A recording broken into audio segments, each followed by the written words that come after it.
My name is Grant Huxley, and I'm 27. I've been married for over 5 years to Lyla, a lively and stunning woman just a year younger than me.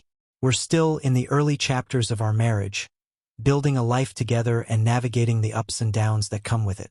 But what I'm about to share is a moment when everything we'd built teetered on the edge of collapse. It began with me scrolling through an article online, something about how new findings from high-tech space satellites are forcing scientists to re-examine their understanding of the universe. The idea struck me as ironic. Entire systems of thought, textbooks, and lectures are created to convey truths that we later replace with updated truths as more data comes to light. Yesterday's authorities fade into the background as new experts take their place.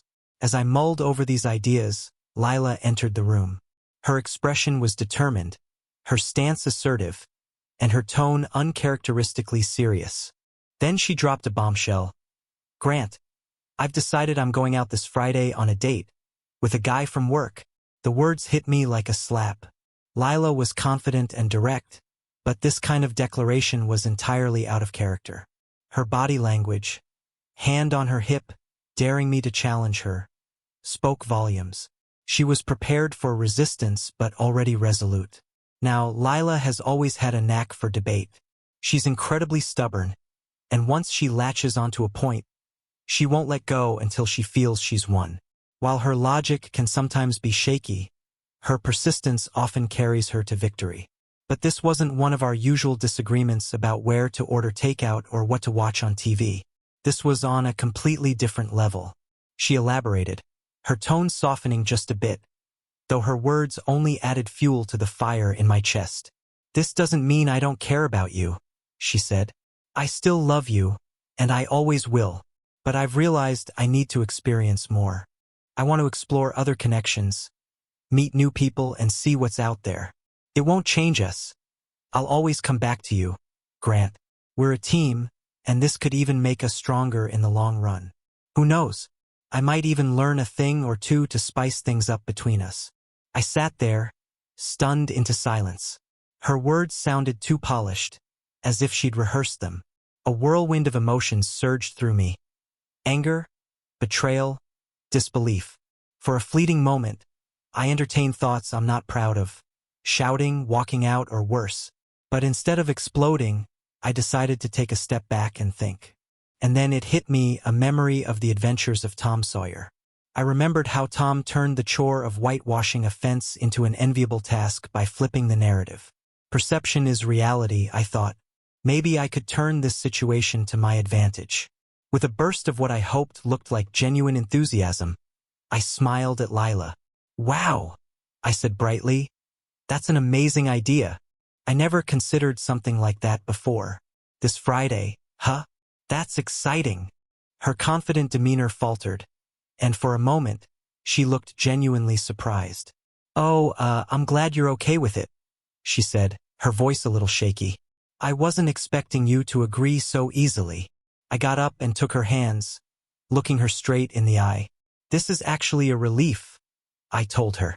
"There's someone at the gym who's been flirting with me, but I've always turned her down because I'm married. But now, feels like a new chapter for us. Thank you for this." Lyla blinked at me, her expression somewhere between shock and discomfort. "Oh," she mumbled. Well, I guess this works out then." I excused myself and went to the kitchen to grab some water, hiding a smirk. As I stood near the calendar, I spoke just loudly enough for her to hear. "Let's see. Tomorrow's Wednesday, so I'll go to the gym early and see if she's free this Friday. I hope she's still interested. It's been a while since we talked. This could be fun." From the corner of my eye, I saw Lyla frown. Her unease was obvious, and it was clear this wasn't the reaction she'd expected. I returned to the couch, pretending to read the article I'd been engrossed in earlier, though I couldn't concentrate. My focus was entirely on Lyla, who sat there quietly, likely trying to figure out how to respond. Finally, after what felt like an eternity, she sighed and said, "I'm tired. I think I'll go to bed." "Good night," I replied, my tone neutral. "I'll join you in a bit." As she headed upstairs, she hesitated for a moment and turned back to look at me. "I love you, Grant," she said, her voice heavy with emotion. It wasn't just a declaration of love. It was an acknowledgement of the tension between us. Her words carried pain, confusion, and perhaps even regret. I stayed downstairs, replaying everything that had happened over the past few weeks. In hindsight, there had been signs, small things I'd dismissed at the time.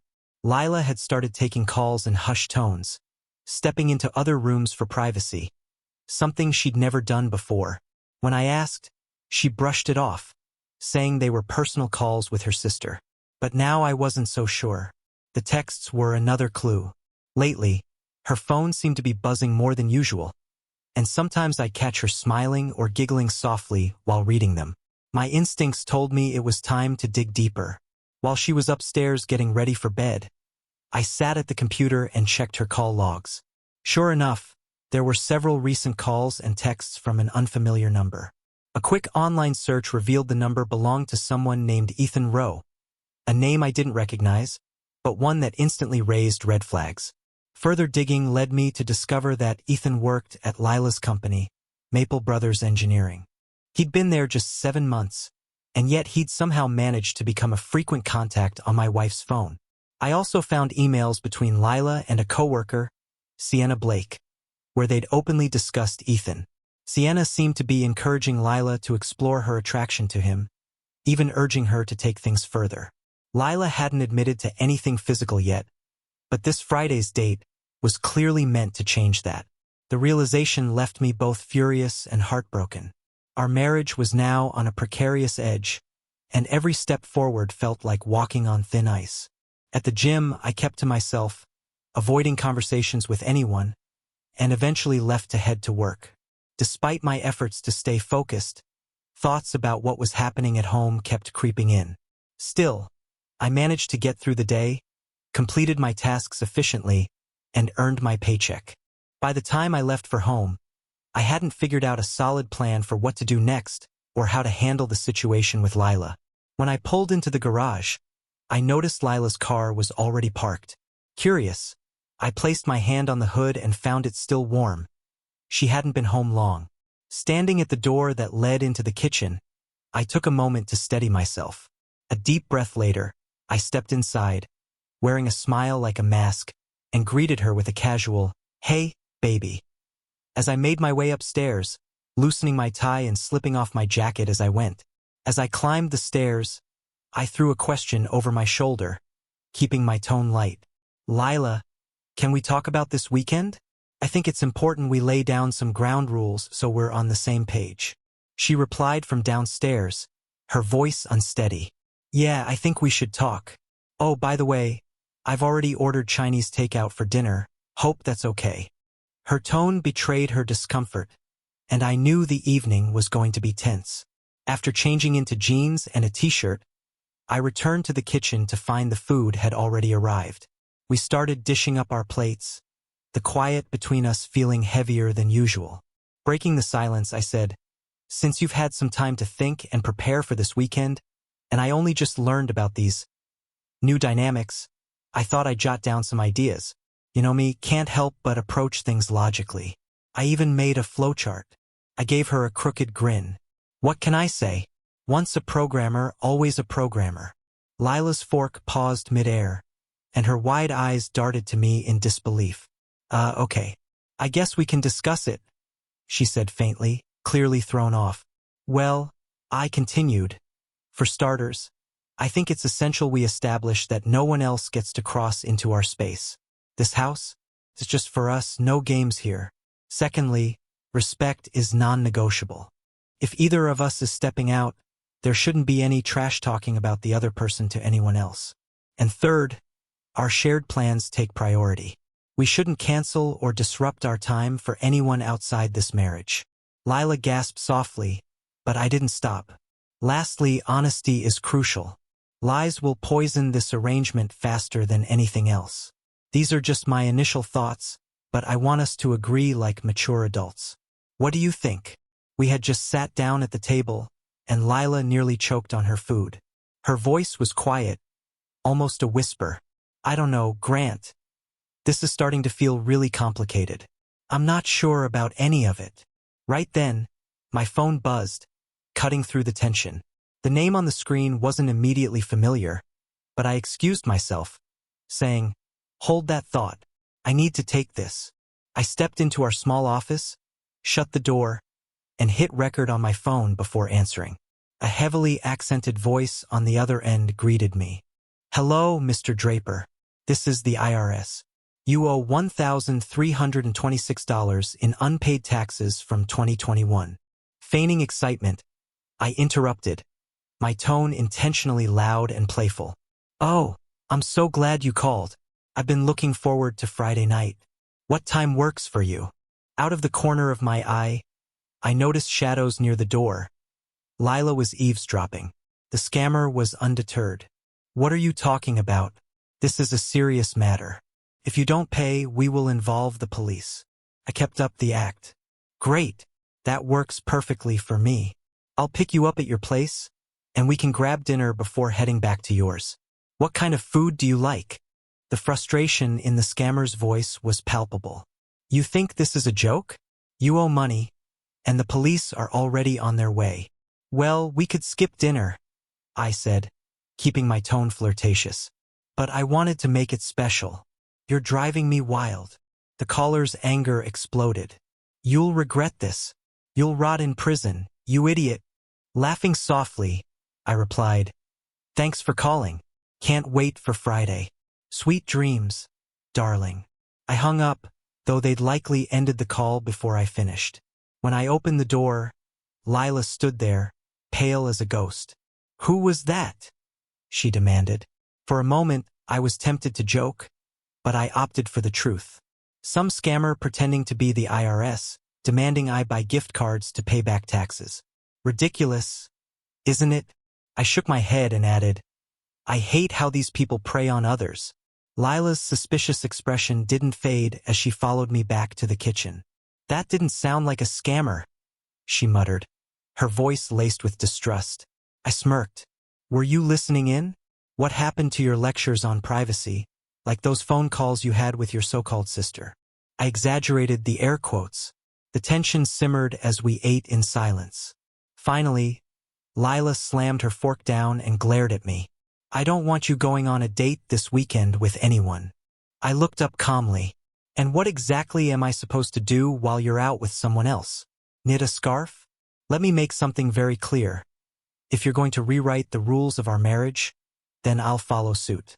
But if you expect me to be a fool while you run around, this marriage is over." Her face twisted in anger as she stood abruptly. "God, why can't you just be like Marcus Kane?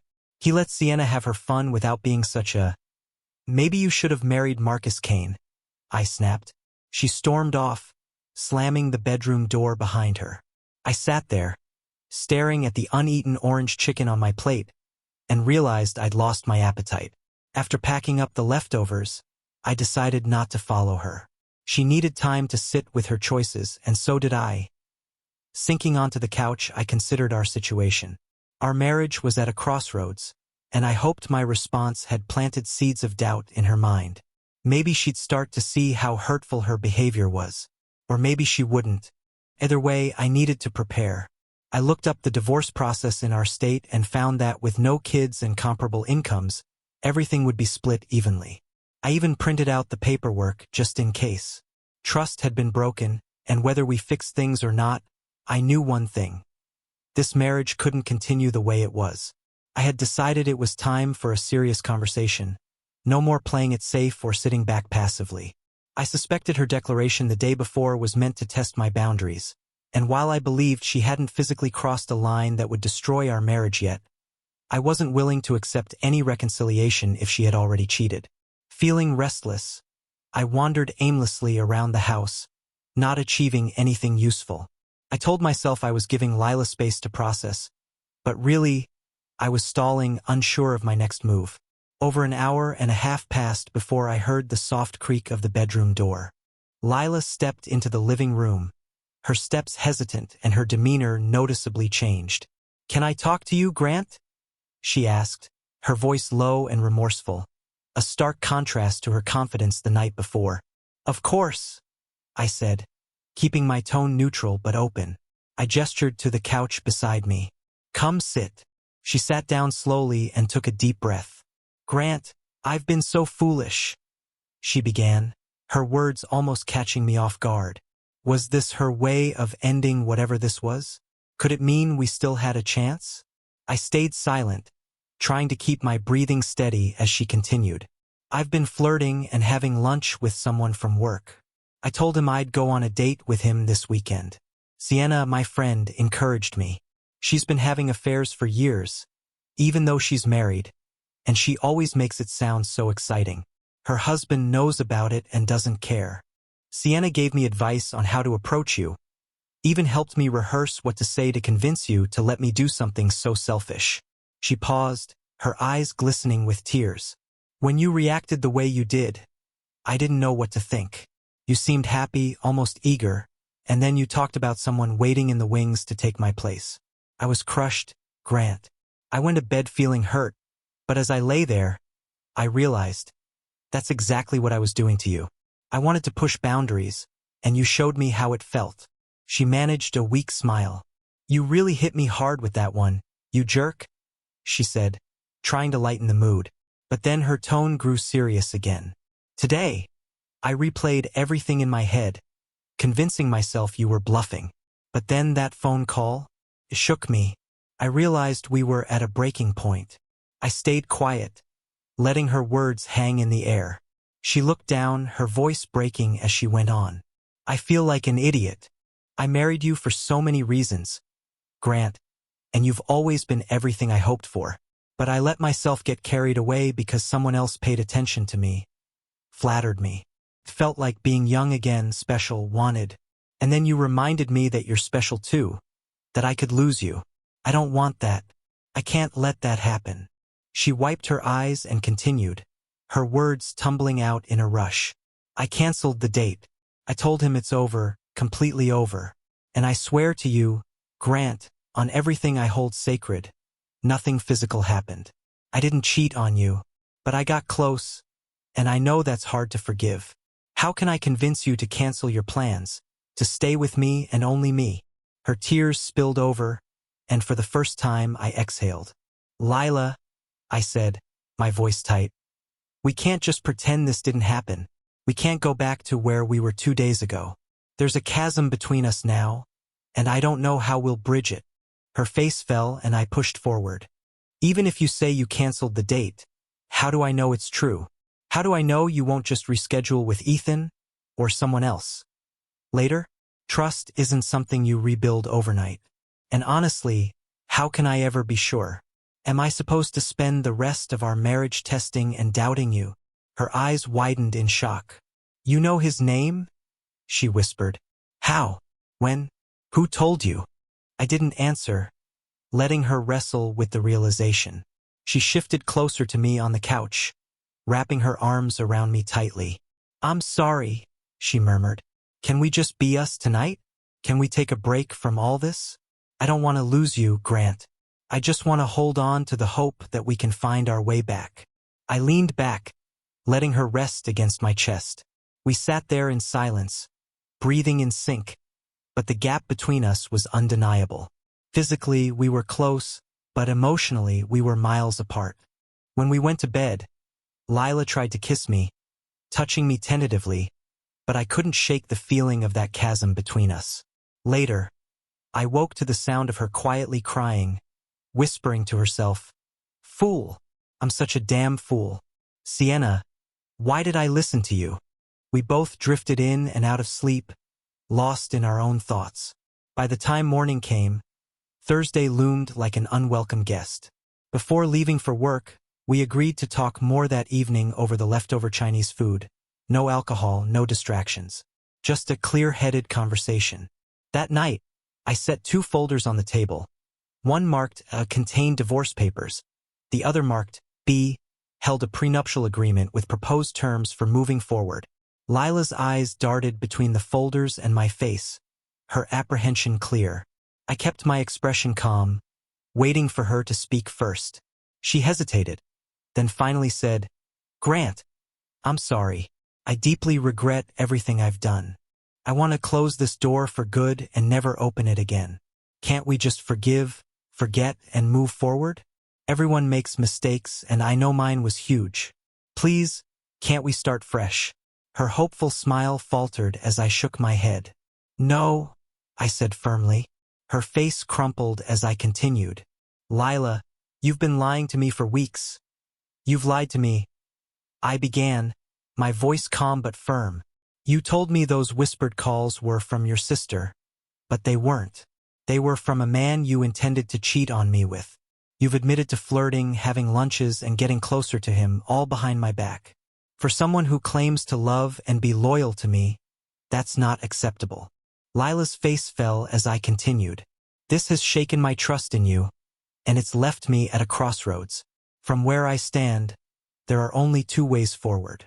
Option A, I said, picking up one folder and handing it to her, is an agreement. It's strict, and it applies to both of us, laying out clear expectations for acceptable behavior. If we can't agree on it, then we have option B. I gestured to the second folder. A divorce. We'll split what little we have and go our separate ways. Her eyes widened in panic. Divorce? No, Grant, please. You can't mean that. I can't live without you. Please forgive me. I'll do anything. I waited patiently for her to compose herself. Lyla, I don't want that either. But I'm serious. If we can't rebuild trust, there's no other choice. She sniffled and wiped her eyes before narrowing them at me. And what about you? She asked, her tone sharp. I know you lied about that call yesterday. It wasn't a scam, was it? Her accusation stung, but I held my ground. We'll get to that, I replied. First, we need to decide if option A is something we can agree on. Lyla reluctantly opened the folder and began reading. As her eyes moved over the document, she muttered under her breath. This is so formal. It feels ridiculous. Wow, it's really strict. She continued reading aloud. The phone must always stay on, with a tracking app activated, so we can see each other's location at all times. If you leave work, you must text your spouse with your destination and expected return time. You should be prepared for an unannounced visit to verify your whereabouts. Always keep your phone on, and don't go anywhere without letting your spouse know exactly where you'll be. Wow. Talk about a short leash. Setting the papers down, she looked at me with an intense gaze. I get it. This is where we are now. I really hope we can reach a point where these rules won't be necessary anymore. I nodded but remained silent, letting her process. Finally, she added, I'll agree, but I want us to focus on more than just boundaries. Let's add positivity, like spending more time together, going on dates, and having real conversations about our feelings and dreams. I don't want us to just survive this. I want us to become stronger because of it. I couldn't help but smile. I think that's a great idea. We made a few adjustments to the document, then signed it. Lyla grinned mischievously as she added, maybe we should include a clause about having passionate, regular sex, enough to keep us too busy or too satisfied to even think about anyone else. Chuckling, I agreed, and we added her suggestion as an amendment. Lyla stood and walked over to me, settling on my lap. Her kisses were filled with warmth and hope. Tell me we're going to be okay, she whispered. Tell me you still want me to be your wife. I cupped her face in my hands. Lyla, I still want you to be my wife. I think we'll be okay, but it's going to take work. She smiled, then leaned back. Now, about that phone call. I reached for my phone and played the recording. Her jaw dropped as she listened. Oh my God, she said, laughing incredulously. You sneaky bastard. Remind me never to challenge you again. She gave me a playful punch, her laughter turning into giggles as she hugged me tightly and kissed me again. You really don't play fair, do you? According to our agreement, I teased. Serious sex is supposed to happen immediately after this kind of discussion. Several months passed since that fateful Thursday, and things between us improved dramatically. The agreement, though strict, became less of a focus over time.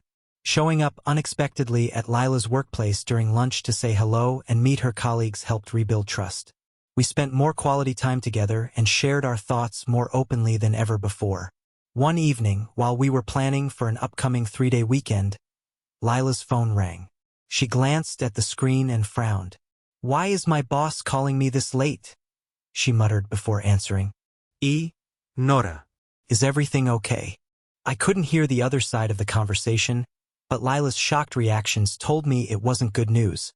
"You're kidding," she gasped. "When did this happen? Oh my God. Okay. I'll be there tomorrow morning at 7 a.m. in the main conference room." "Got it. Good night, Nora." She hung up and stared at her phone, her face pale and worried. "What's wrong, baby?" I asked. "You look like you've seen a ghost." Lyla sighed deeply. "It's Sienna." She and Ethan were caught by her husband, Marcus. He walked in on them at home, together. Ethan started mocking Marcus, and Marcus snapped.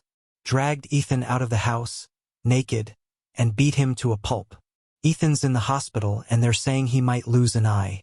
Sienna tried to stop Marcus but got knocked down in the scuffle. She lost a few teeth and ended up in the hospital too. Marcus's been arrested. I raised an eyebrow at her, but before I could speak, Lyla held up a hand. Don't say it. I already know what you're thinking. I was this close to following Sienna down that rabbit hole." I sighed, shaking my head. From what I know about them, Marcus probably stayed quiet for years because he thought he had too much to lose in a divorce. But I guess even he had his breaking point. Lyla lightly punched my chest. I said don't comment. I chuckled at her reaction but felt a pang of sadness. 3 lives ruined because 2 people couldn't respect boundaries. I'm glad we've chosen a different path, Lyla. Hopefully we've both learned from their mistakes. Lyla nodded, her expression serious. For now, we're living by new rules, but maybe one day we can go back to the way things were.